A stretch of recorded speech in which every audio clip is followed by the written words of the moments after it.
Congressman Wittman on the air. Good to have you with us. Hey, John. Great to be on with you. Hey, look, I want to talk about your trip in Asia, but I also want to get your thoughts on something else that's of a domestic nature, which should be such a no-brainer, and I just can't believe why it's being stalled. But about 2 months ago, I was at the White House, and the president rolled out a plan to get the government out of the air traffic control business. And they actually have a bill in Congress now. And I thought, okay, this makes sense. Get government out of this. They're still dealing with very old equipment. They're dealing with slips of paper and sticky pads. Doesn't make any sense. Let's get this privatized, get the best technology in there. The president got behind it. And I thought, wow, this is going to be an easy win. Just give him something. And it makes sense and it fits in with his mantra. And it's stalled in Congress. Why? I can't see an argument why we wouldn't do this. Well, John, I agree. I think the concept of being able to privatize it is certainly something that we ought to be fully exploring.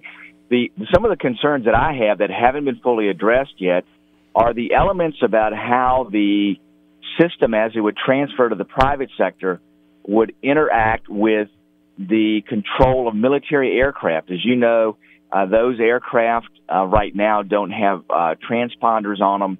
They also have to be able to transect airspace in the case of making sure that we're taking care of national emergencies, or if they themselves have an operational situation where they have to, get to point A to point B very quickly.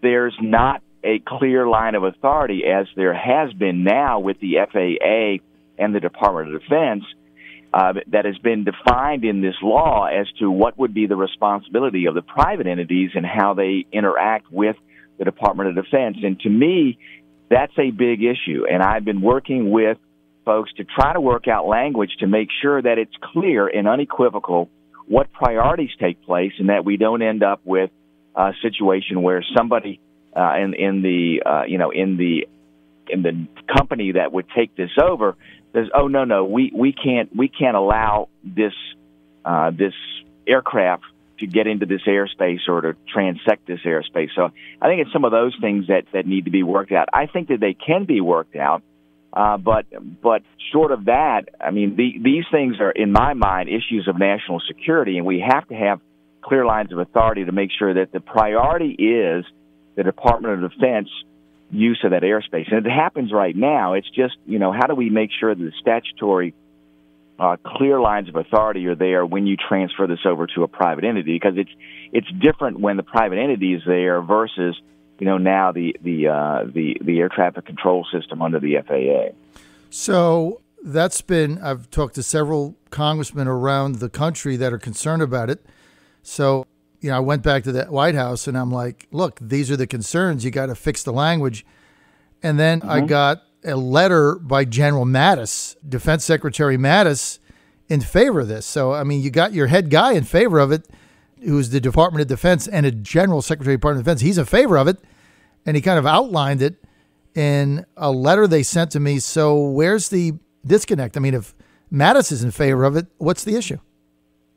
Sure. Well, listen, I understand, General Mattis is in favor of the concept of transferring it. Not a problem there. I think what we're looking at are to make sure that all the I's are dotted and the T's are crossed. And if you look at his letter, it's general in scope, saying, hey, listen, there are not issues with DOD overall with the concept of transferring it. What we want to make sure is that the law clearly states the lines of authority so that there's no question about how things would happen with that. I think it can be done. I don't think there's irreconcilable issues there, but it's like anything else. You can be in favor of it generally, but working through the details to make sure that we don't hit a hiccup on it. We've seen these things happen before where folks said, "Oh yeah, everything will work," and then you get there, and then something ridiculous happens, and people say, "Well, how could that happen?" And then we find out that it wasn't addressed in the formulation of the law. So, I've been working with others trying to go through this to make sure that it's clear in the law to provide for this. And I think Secretary Mattis is right in that. Is in general, this is something where the Department of Defense doesn't have an issue with it.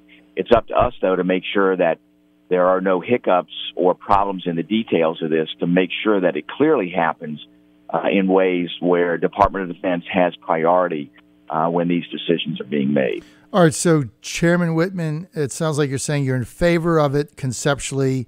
You want to work out the language and the details to make sure that you've got legislation that is going to do conceptually what they wanted to do. Is that my understanding? That's it. Yeah, like I said, the concept I'm in favor of. The details are what is going to be key with this to make sure we get this right, because we don't have an opportunity to go back and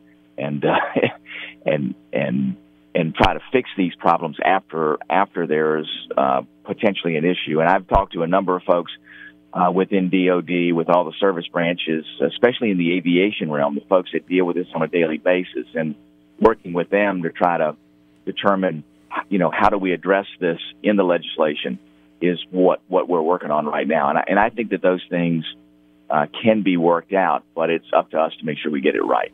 Okay, I want to get into your trip to Asia. You were at Guam, South Korea, Japan. Problem is, I've only got 2 minutes, and we can't do it justice. Is there a way we could re-engage you on Tuesday morning? Absolutely. Yes, indeed. I don't think there's a problem at all with that. I'll make sure we work with the times, and we will make that happen. All right. Congressman Dr. Rob Wittman, chairman of the Sea Power Subcommittee of the United States. He's involved in all this stuff. He just went to Asia and spent time in South Korea, Japan, and Guam. We're going to get a full update from that and what's going on with the North Koreans Tuesday at 7:35 a.m. when we get back to after the holiday. Dr. Wittman, thanks for being with us on this late time. We appreciate it. Have a great holiday weekend, and I'll see you bright and early on Tuesday. Sounds great. We'll talk to you then. And my best to your wife, please. Absolutely. I will give her my best, and best to you, to your wife and your family. All right, sir. Thank you so much.